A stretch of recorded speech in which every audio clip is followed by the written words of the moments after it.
আলতা ফরিং সিরিয়ালের আজকের পর্বের আপডেট। আজকের পর্বের শুরুতেই দেখায় বাবুদের বাড়ির সবাই বলে যে বাবু যে রায়পুরে গিয়েছে এটা মেজো বৌদিকে জানানো ঠিক হবে না। ঠিক সেই মুহূর্তে বাড়িতে ঢোকে বাবিয়া ঢুকে বলে আমার মনে হয় মেজো মাকে সব কিছু জানিয়ে দেওয়া উচিত। সবাই বলে কি বলছিস বাবিয়া বলে বাবুদা এমনি এমনি রায়পুরে যায়নি, ফড়িংয়ের প্রতি বাবুদার আলাদা একটা ফিলিংস আছে। ঠিক সেই মুহূর্তেই সেখানে সিঁড়ি দিয়ে নামতে থাকে বাবুর মা, সে সব কিছু শুনতে পায়। বাবিয়ার মা বলে হট ডু মিন বাবিয়া বলে মাম্মা আমি ঠিক বলছি, এর কারণে বাবুদা বৈশালীদের সাথে বিয়েটা ক্যান্সেল করেছে। বাবুদা হয়তো রিয়েলাইজ করতে পারেনি সে ফড়িংকে কতটা ভালোবাসে। কিডন্যাপিংয়ের ঘটনাটা না ঘটলে বাবুদা হয়তো এখনও রিয়েলাইজ করতে পারতো না সে ফড়িংকে কতটা ভালোবাসে। ফড়িংকে খুঁজে না পেয়ে বাবুদা যে পাগলের মতো করেছে সেটা আমি দেখেছি, তোমরা দেখোনি। তখন বাবুর মেজোজেম্মা বলে সাগরকে একটা ফোন দেই যে বাবুর সম্পর্কে জানতে ওরা রায়পুরে পৌঁছেছে কিনা। তখন বাবুর মা বলে সাগরকে তোমরা ফোন দেবে না, ফোন দেবো আমি। বাবুর মা এখনো বেঁচে আছে, বাবুর জীবনে আমি যাকে তাকে ঢুকতে দেব না। বাবুর মা বাবুকে ফোন দিয়ে বলে বাবু তুই এক্ষুনি বাড়ি আসবি, তোর সাথে আমার কথা আছে। বাবু বলে তুমি কথা বলবে মা, তবে এখানে আমার খুব ইম্পর্টেন্ট কাজ আছে, সেটা শেষ না করে তো আমি আসতে পারবো না, তোমাকে অপেক্ষা করতে হবে। বাবুর মা জোরে চিৎকার দিয়ে উঠেছে বাবু তুই বাড়ি আয়। বাবু বলে যে মা আমি এখানে ইম্পর্টেন্ট সব কাজটা সেরে তারপরেই আসবো, আর তুমি আমাকে যে শাস্তি দেবে সেটা আমি মাথা পেতে নেব, তোমার কোনো শাস্তি আমি অগ্রাহ্য করিনি। এটা বলে বাবু ফোনটা কেটে দেয়। আর আড়ালে দাঁড়িয়ে নির্মলবাবু সব কিছু শুনতে থাকে।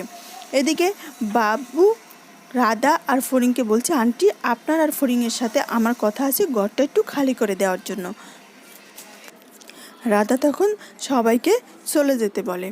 এদিকে বাড়িতে সবাই নির্মলবাবুর জন্য টেনশন করতেছে। পুপু আর ভাবিয়া তো খুব দুশ্চিন্তা করতেছে। ভাবিয়া বলে বাবাই কীভাবে গেল, সামনে দরজা দিয়ে যায়নি, তাহলে বাবাই কি 5 টপকে চলে গেল, এটাও সম্ভব। মাম্মা তুমি বাবাইকে ফোন করো।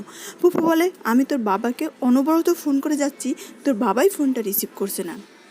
পুপু নির্মলকে ফোন দেয়, ফোন দিয়ে জানতে চায় যে তুমি বাড়ি থেকে কিভাবে বেরিয়ে গেলে, কখন গেলে আর কোথায় গেলে বলতে হবে। নির্মলবাবু বলে যে আমাকে বলার সুযোগটা দেবে। পুপু বলে এত কথা বুঝি না, তুমি কোথায় গিয়েছিলে, তোমার নামে রাধা একটা মিথ্যা অপবাদ দিয়েছে, তোমাকে নিয়ে আমরা টেনশন করতেছি, সেটা তো তোমাকে বুঝতে হবে। নির্মলবাবু তখন বলে আমি সাগর আর বাবুকে দেখার জন্য রায়পুরে চলে এসেছি, ওরা এখানে কোনো বিপদে আছে কি না বা কোনো বিপদের কাজ করছে কি না সেটা দেখতে হবে না, সেই জন্যই আমি রায়পুরে চলে আসছি। পুপু বলে তুমি কাউকে কিছু না জানিয়ে এভাবে রায়পুরে গিয়ে অন্যায় করেছো নির্মল বাবু, তুমি এটা ঠিক করোনি নির্মল। এদিকে বাবুদের বাড়ির সবাই খুব টেনশন করে যে এটা কি করে সম্ভব, নির্মলদা ওদের সাথে রায়পুরে চলে গেছে কাউকে কিছু না জানিয়ে, কেমন যেন ব্যাপারটা সবার কাছে একটু সন্দেহজনক লাগে। ওইদিকে বাবুকে রাধারানী বলছে যে আপনি আবার কেন এখানে এসেছেন, আপনি আমাদের অনেক উপকার করেছেন, আমি আমার মেয়েকে নিয়ে কাউকে কিছু না জানিয়ে এখানে চলে এসেছি, প্লিজ আপনি চলে যান, আপনি আর আমাদের মাঝখানে আসবেন না। তখন বাবু বলে আপনি ফড়িংয়ের বিয়ে দিচ্ছেন। ফড়িংয়ের মা বলে হ্যাঁ, আপনি চাচ্ছেন না আমার মেয়েটা একটু শান্তিতে থাকুক, আমি মনে করি ফড়িংকে বিয়ে দিলেই ওর সবচেয়ে ভালো হবে, তাই আমি ফড়িংয়ের বিয়ের ব্যবস্থা করছি, আপনি এর মধ্যে আর ঝামেলা বাঁধাবেন না। বাবু বলে ওর স্বপ্ন, ওর এত বড় প্রতিভা আপনি নষ্ট করে দেবেন। তখন রাধা বলে দয়া করে আপনি আর ওর মাথায় জিমন্যাস্টিকের বুথ চাপাবেন না। বাবু তখন বলে আপনি ওর গার্ডিয়ান, আপনি যদি মনে করেন ওকে বিয়ে দিলেই সবচেয়ে ভালো হবে তাহলে সেই ডিসিশন আপনি নিতেই পারেন, তবে আমি আপনাকে একটা প্রস্তাব দিচ্ছি। রাধা তখন বলে যে কী প্রস্তাব।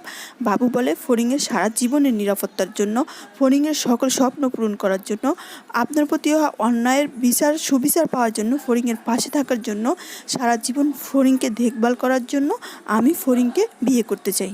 এটা শুনে রাধার ফড়িং সবাই অবাক হয়ে যায়, আর বাইরে দাঁড়িয়ে নির্মলবাবু এই কথাটা শুনে নেয়।